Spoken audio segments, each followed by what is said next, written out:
नमस्ते नमस्कार, स्वागत है आप सभी का एजुकेशन वाला के यूट्यूब प्लेटफॉर्म पे। और आज के इस वीडियो में हम लोग बात करने वाले हैं कि जो बिहार डीएलएड का एंट्रेंस एग्ज़ाम हुआ है उसका आंसर की और रिजल्ट डेट जो है वो कब तक आपको देखने को मिल सकता है। बहुत सारे स्टूडेंट जो है वो इस बात को लेकर के परेशान हैं कि सर एग्ज़ाम जो है वो तो कंडक्ट हो गया है यहाँ पर 1 अप्रैल से लेकर के और 30 अप्रैल तक, यानी 1 अप्रैल से लेकर के और 30 अप्रैल के बीच में एंट्रेंस एग्ज़ाम तो कंडक्ट हो गया, एंट्रेंस एग्ज़ाम भी हमने दे लिया है।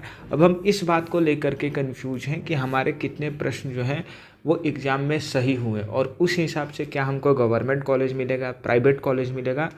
ठीक है, इस बात को लेकर के सबसे बड़ा कन्फ्यूजन है। दूसरा है रिजल्ट जो है वो कब तक निकल कर के सामने आएगा, ताकि जल्दी से जल्दी जो है वो एडमिशन हम लोग ले सकें और अपनी जो पढ़ाई है उसको शुरू कर सकें। चूँकि आप देख रहे हैं कि बिहार में लगातार टीचर्स की वैकेंसी जो है वो आ रही है, तो बहुत ही डिटेल से इस वीडियो में बात करेंगे।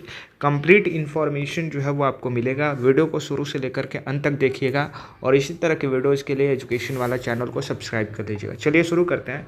सबसे पहले हम लोग बात करें तो यहाँ पर आपका जो एग्ज़ाम था बिहार डीएलएड का, ये आपका 1 से 30 अप्रैल यानी 1 अप्रैल से लेकर के और 30 अप्रैल तक यहाँ पर आपका एग्ज़ाम जो है वो कंडक्ट हुआ था। लगभग 15 से 20 दिनों तक आपका एग्ज़ाम चला था, जिसमें बीच बीच में कभी कभी आपको गैप देखने को भी मिला था। अब थोड़ा सा हम लोग बात करते हैं कि आपका जो पूरा प्रक्रिया है वो क्या होता है। तो देखिए, सबसे पहले जो है एग्ज़ाम होता है, एग्ज़ाम होने के बाद जो है वो आंसर की आता है। ठीक है, आंसर की आने के बाद जो है वो आपका रिजल्ट आता है। रिजल्ट आने के बाद क्या होता है, आपका कट ऑफ आता है और कट ऑफ आने के बाद जो है वो आपका यहाँ पर काउंसलिंग होता है और इसी काउंसलिंग के थ्रू जो है, इसी काउंसलिंग के तहत जो है वो आपका एडमिशन जो है वो डीएलएड कोर्स में होता है। तो सबसे पहला प्रश्न है कि एग्ज़ाम तो हो गया सर, लेकिन अब आंसर की जो है वो कब तक निकल करके सामने आएगा। तो देखिए, अगर हम पिछले 2 से 3 सालों की बात करें तो 15 से 20 दिनों के अंदर आपका आंसर की जो है वो निकल करके आ जाता था। लेकिन आप सभी को मालूम है कि इस बार वर्तमान में जो है वो लोकसभा के चुनाव भी चल रहे हैं, इसलिए यहाँ पर कम से कम जो है वो 28 से 30 दिन तो लगने वाला है। और अभ्यर्थियों की संख्या भी जो है वो पिछले वर्षों की तुलना में बहुत ज़्यादा है। लगभग 6.81 लाख अभ्यर्थियों ने जो है वो परीक्षा दी है।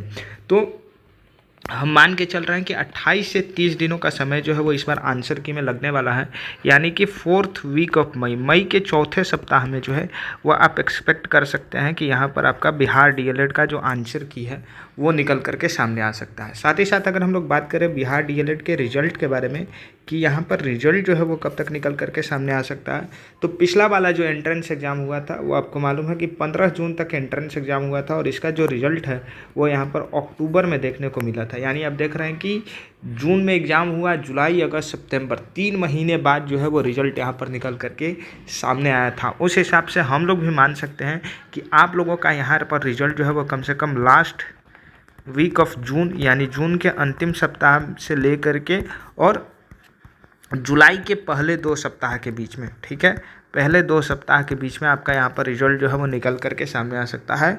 जो लोग बोल रहे हैं कि जून के पहले सप्ताह में आ जाएगा, दूसरे सप्ताह में आ जाएगा, तीसरे सप्ताह में आ जाएगा, उन सभी को पिछले 2 से 3 सालों का जो ट्रैक रिकॉर्ड है बिहार बोर्ड का वो आपको देखना पड़ेगा, तब आपको सारी चीज़ें समझ में आएंगी। ठीक है, सिर्फ व्यूज़ के लिए जो है ये बोल देना गलत बात है। मैं आपको करेक्ट इन्फॉर्मेशन दे रहा हूँ कि कम से कम जो है वो जुलाई के दूसरे सप्ताह तक जो है वो आपका यहाँ पर रिजल्ट निकल करके सामने आएगा। जून के तीसरे वीक तक तो कभी भी यहाँ पर रिजल्ट जो है वो नहीं आ सकता है। तो यहाँ पर आपको 100% करेक्ट इन्फॉर्मेशन मिलेगी। इसी तरह के वीडियोज़ के लिए एजुकेशन वाला यूट्यूब चैनल को सब्सक्राइब करिए। वीडियो देखने के लिए आप सभी का बहुत बहुत धन्यवाद।